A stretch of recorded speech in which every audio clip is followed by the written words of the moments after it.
भाजपा के केंद्रीय नेतृत्व ने कवायद तेज कर दी है। मंत्रिमंडल के लिए 15 विधायकों के नाम शॉर्ट लिस्ट किए गए हैं। इन विधायकों में से 7 मंत्री और एक डिप्टी स्पीकर रह चुके हैं।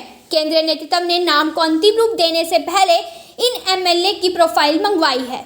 हरियाणा में मिनिस्टर बनने के लिए जो चेहरे शॉर्ट लिस्ट किए गए हैं उनमें नायब सैनी, अनिल विज, राव नरबीर सिंह, विपुल गोयल, मूलचंद शर्मा, कृष्णा गहलावत, कृष्ण लाल पवार, हरविंदर कल्याण, रणबीर गंगवा, महिपाल ढांडा, बिमला चौधरी, लक्ष्मण यादव, घनश्याम राव, आरती राव और श्रुति चौधरी शामिल है। 8 अक्टूबर को विधानसभा चुनाव का रिजल्ट आया था। भाजपा ने 48, कांग्रेस ने 37, इनेलो ने 2 और 3 निर्दलीयों ने जीत दर्ज की है। तीनों निर्दलीय विधायक भाजपा को समर्थन दे चुके हैं, जिसके बाद भाजपा के पास विधायकों की संख्या 51 हो गई है। कल पंचकूला में विधायक दल की मीटिंग होगी। मीटिंग में केंद्रीय गृह मंत्री अमित शाह और मध्य प्रदेश के मुख्यमंत्री डॉक्टर मोहन यादव ऑब्जर्वर के तौर पर मौजूद रहेंगे। राव नरबीर सिंह बादशाहपुर सीट से चुनाव जीते। राव नरबीर सिंह अहिरवाल बेल्ट के बड़े नेता कहे जाने वाले राव इंद्रजीत सिंह के धुर विरोधी रहे हैं। पूरे इलाके में नरबीर ही इकलौते ऐसे नेता है जिन्होंने अपने दम पर न केवल हाई कमान से सीधे टिकट हासिल की, बल्कि इस इलाके में सबसे बड़ी जीत भी दर्ज की है। नरबीर सिंह 2014 में मनोहर लाल खट्टर की सरकार में पावरफुल कैबिनेट मंत्री रह चुके हैं। उनके सीधे हाईकमान से अच्छे संबंध है।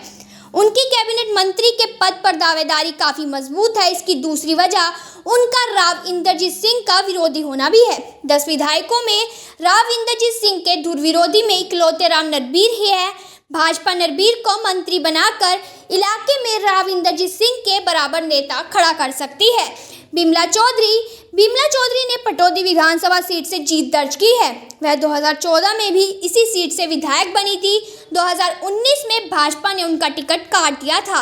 वह राव इंद्रजीत सिंह की करीबी है। बिमला चौधरी की दावेदारी इसीलिए भी मजबूत है क्योंकि ये जातीय संतुलन के हिसाब से राव इंद्रजीत सिंह के कोटे में भी फिट बैठती है।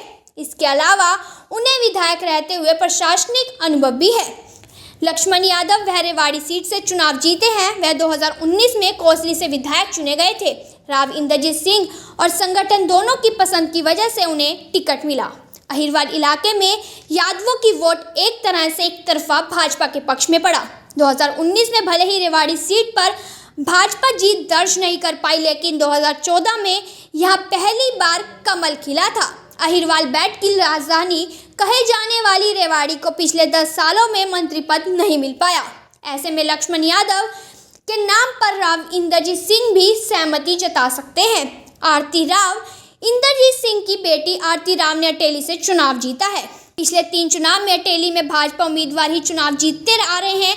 इलाके में खुद के प्रभाव के चलते ही राव इंद्रजीत सिंह ने बेटी को टिकट दिलाया। ऐसे में आरती राव को मंत्रिमंडल में शामिल कराकर राव इंद्रजीत सिंह महेंद्रगढ़ जिले को मजबूत करने की कोशिश कर सकते हैं। विपुल गोयल यह वैश्य समुदाय से आते हैं। 2014 में चुनाव जीतकर कैबिनेट मंत्री रह चुके हैं। हालांकि फरीदाबाद सांसद कृष्ण पाल गुर्जर के मतभेदों के कारण टिकट काट दिया गया था। इस बार सीधी हाईकमान में पकड़ होने के कारण इनको टिकट मिला। इसके साथ ही नए मंत्रिमंडल में इसी कारण से कैबिनेट मंत्री के रूप में मजबूत दावेदार बने हुए हैं। मूलचंद शर्मा भाजपा में ब्राह्मणों के सबसे बड़े चेहरे के रूप में पंडित रामबिलास शर्मा का नाम आता था, लेकिन 2019 में उनके चुनाव हारने के बाद उनके ही रिश्तेदार बल्लभगढ़ से विधायक मूलचंद शर्मा को मनोहर लाल के दूसरे टर्म में परिवहन मंत्री बनाया गया। मूलचंद शर्मा लगातार तीसरी बार इस सीट से विधायक चुने गए हैं। 5 साल मंत्री रहने के दौरान उनकी परफॉर्मेंस ठीक रही, जिसकी वजह से वह इस बार भी कैबिनेट मंत्री पद के दावेदार हैं। उनकी दावेदारी की दूसरी बड़ी वजह इस बार के चुनाव में ब्राह्मण वोटर्स का एक तरफा झुकाव भाजपा की तरफ रहना भी है। महिपाल ढांडा पानीपत ग्रामीण से विधायक बने हैं। पार्टी का बड़ा जाट चेहरा बनकर उभरे हैं। नायब सैनी के सीएम बनाए जाने के बाद ढांडा को राज्य मंत्री बनाया गया था। अपने छोटे से कार्यकाल में काफ़ी एक्टिव दिखाई दिए थे, जिसके बाद भाजपा ने इन्हें तीसरी बार फिर टिकट दिया। ढांडा की सबसे बड़ी बात यह भी है कि उनके ऊपर अभी तक कोई भी भ्रष्टाचार के आरोप नहीं लगे हैं। कृष्णा गहलावत राय विधानसभा सीट पर कृष्णा गहलावत ने जीत दर्ज की है। ये सीट पूर्व सीएम भूपेंद्र सिंह हुड्डा का गढ़ मानी जाती है। जाट समुदाय से आने वाली कृष्णा गहवात 1986 में बंसीलाल सरकार में मंत्री रह चुकी है। भाजपा सोनीपत, रोहतक और झज्जर की जाट बेल्ट में अपना आधार बढ़ाने के लिए उन्हें कैबिनेट में जगह दे सकती है। श्रुति चौधरी तो शाम विधानसभा सीट पर भाजपा से श्रुति चौधरी ने जीत दर्ज की है। इस सीट पर उनका मुकाबला अपने चचेरे भाई अनिरुद्ध चौधरी से था।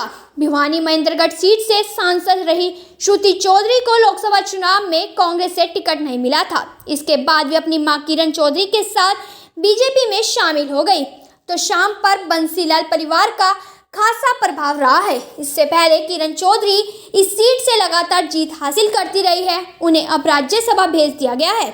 ऐसे में श्रुति चौधरी कैबिनेट में मंत्री पद में के मजबूत दावेदारी मानी जा रही है।